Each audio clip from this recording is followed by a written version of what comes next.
Oke teman-teman, jadi di sini kita akan bahas suatu podcast di mana kok bisa sih kita kepancing iklan bareng aku Zalika dan juga teman aku Yusuf.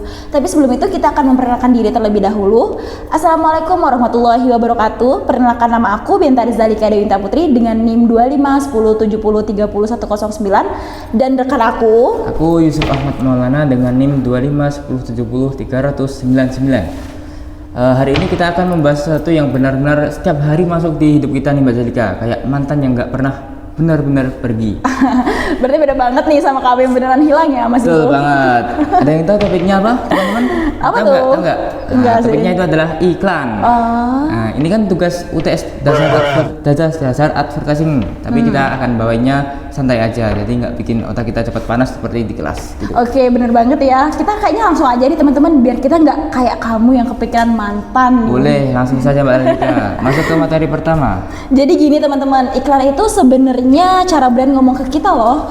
Tapi bukan cuma sekedar ngomong yang asal-asalan lewat media gitu. Tapi dia tuh punya tujuan. Dan tujuan utamanya itu biar kita bisa terpengaruh nih.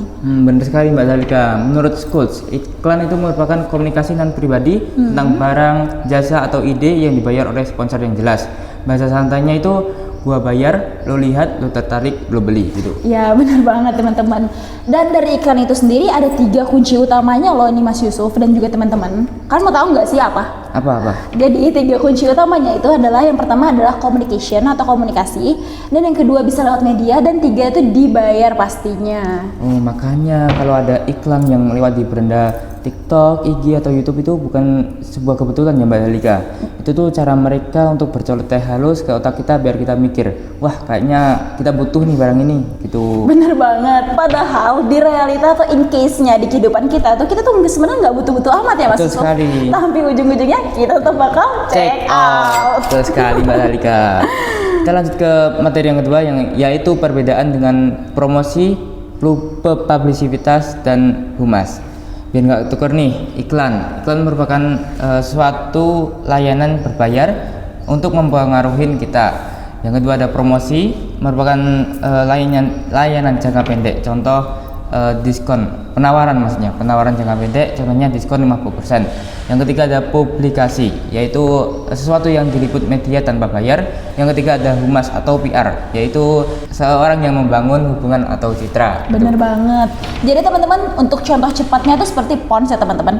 Pons ini bikin iklan bareng idol Korea. Di situ tuh adalah namanya atau sistem yang disebut dengan iklan. Dan ada pun media yang mereka tulis tuh biasanya tuh tentang gratis. Nah di sini tuh biasa masuk ke dalam sistem yang namanya publisitas.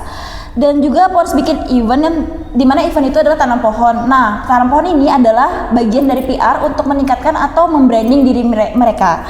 Dan yang terakhir itu ada namanya juga, mereka tuh akan memberikan diskon nih Mas Yusuf kepada kita semua. Dan itu masuk ke dalam sistem yang namanya promosi teman-teman. Betul sekali, gampang kan? Jadi yang penting itu atau intinya itu iklan itu pasti bayar. Kalau gratis itu bukan iklan. Bener banget teman-teman. Nah, tapi kita harus tahu nih tujuan dan fungsi dari iklan itu sendiri apa. Nah, karena tadi iklan itu bukan cuma soal ayo beli, tapi tujuannya tuh ada 3 nih yang paling penting. Kalian mau tahu nggak sih apa itu? Mau dong Mas Zalika. Ya. Jadi yang pertama itu adalah bikin citra, dan yang kedua pengaruhi sikap manusia, dan yang ketiga adalah naikin penjualan dari brand itu sendiri teman-teman. Misalnya nih iklan skincare yang nunjukin produknya bikin kulit glowing, dia itu bikin citra bahwasanya kalau kita pakai produknya kulit kita akan menjadi glow up gitu. Terus kita nih kayaknya bakal endingnya tuh mikir ya Mas Iya. Yusuf. Iya ya, kayaknya bagus nih di kita. Betul. Jadi kan sikap kita bakal berubah nih, bener nggak Mas Yusuf? Betul, akhirnya kita beli produk itu, lalu penjualan mereka naik. Jadi itu sebenarnya tuh ada alurnya ya. Iya, Mungkin ada kayak seperti kita jadi dari mungkin from lihat, terus mikir nih kayaknya, aduh aku kayaknya butuh nih. Akhirnya kita memutuskan untuk beli, bener nggak? Gitu. Betul sekali Mbak Zalika. Oke, kita lanjut ke materi yang ketiga yaitu unsur-unsur iklan. Iklan yang bagus itu harus mengandung apa saja? Iklan saya sederhanakan bahasanya saja. Iklan yang bagus itu kayak resep makanan. Ya mempunyai bahan wajib. Bahan wajib yang pertama itu pesan. Jadi apa yang mereka mau sampaikan. Yang kedua ada media. Mereka akan menyebarkan iklannya lewat TV atau TikTok maupun Instagram. Yang ketiga ada target. Dengan siapa iklan mereka akan mereka pasarkan. Yang keempat ada sponsor, siapa yang bayar mereka. Yang kelima ada tujuan komunikasi.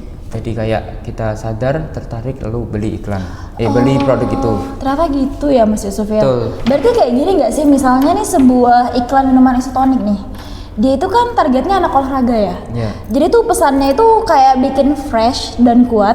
Adapun media yang digunakan tuh biasanya YouTube dan billboard nggak sih? Betul. Oh, dan biasanya tuh tujuannya itu kan biasanya untuk kalau kamu tuh akan beli produk itu setelah kamu lari, itu daya ion dalam tubuh kamu tuh akan meningkat, bener nggak? Betul sekali. Paham, Jadi paham. kalau 5 resep itu udah lengkap semuanya, iklan tersebut bisa dikatakan oke lah. Kalau nggak jelas, jadinya kita cuma nonton video estetik tapi bingung ini iklan apa. Gitu. Oh gitu. Tapi untuk prinsip efektivitas dari iklan itu sendiri ternyata katanya Mas Yusuf itu tuh kita tuh ada iklan yang namanya teori AICA ya. Ya betul. AICA itu kalau gaya jalan ninja iklan. A itu untuk attention, bikin kita nengok. I untuk interest, bikin kita minat.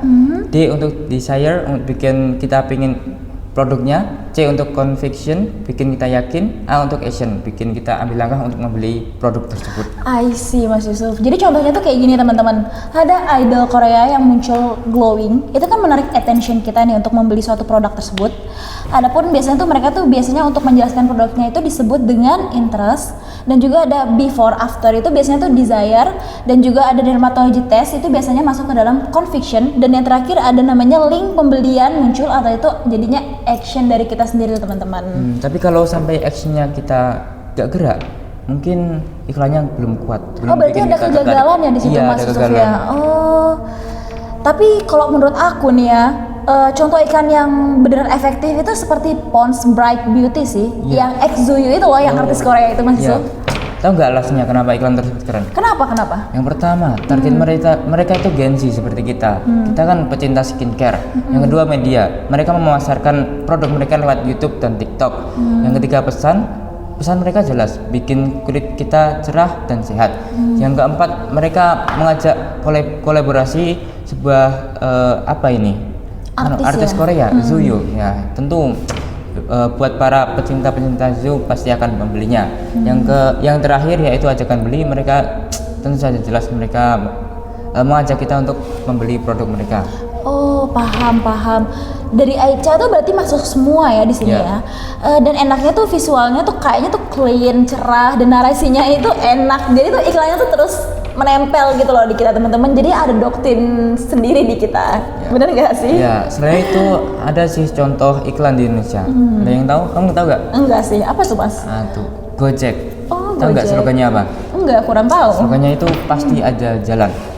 Simple, dekat dengan pengalaman sehari-hari. Jadi bukan cuma jualan layanan tapi nunjukin tenang kami bantu gitu. Oh, jadi tuh ini tuh sebenarnya bukan cuma iklan ya berarti ya? Betul. Tapi lebih ke narasi soal solusi nggak sih? Betul. Itu yang bikin biasanya tuh orang-orang kayak kita relate ya? Iya, betul. Oh, betul. alah, paham. Jadi apa yang bikin iklan dianggap baik secara komunikasi?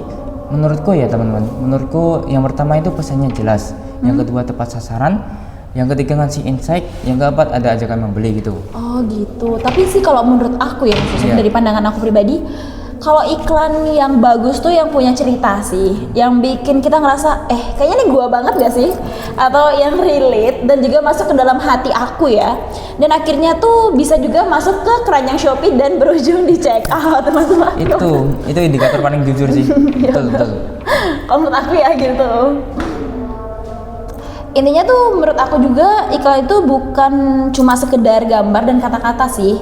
Itu tentang cara bagaimana cara brand tersebut menyentuh audiens atau masyarakat yang ingin dituju, dan juga kalau berhasil bikin kita ngerti dan bereaksi, berarti iklan itu akan kita anggap sukses. Oh, sukses. Iya, benar banget. Oke, sampai ke akhir bincang-bincang kita. Itu tadi obrolan kita soal iklan dalam 10 menit versi santainya gitu. Semoga dengan obrolan kita yang jis dan talk aktif tadi bisa menambah insight baru, bikin relate dan bantu kita bisa mendapatkan nilai A di mata kuliah ini ya Mas Yusuf. Amin. Nah, kayaknya kita udah lumayan cukup ya yepingnya tentang iklan itu sendiri bagaimana. Aku harap sih teman-teman pada paham ya. Kayaknya kita langsung tutup aja deh nih Mas Yusuf. Oke, silakan ditutup Mbak Salika. Oke, sekian dari kami. Mohon maaf apabila terdapat kesalahan. Wassalamualaikum warahmatullahi wabarakatuh. See you.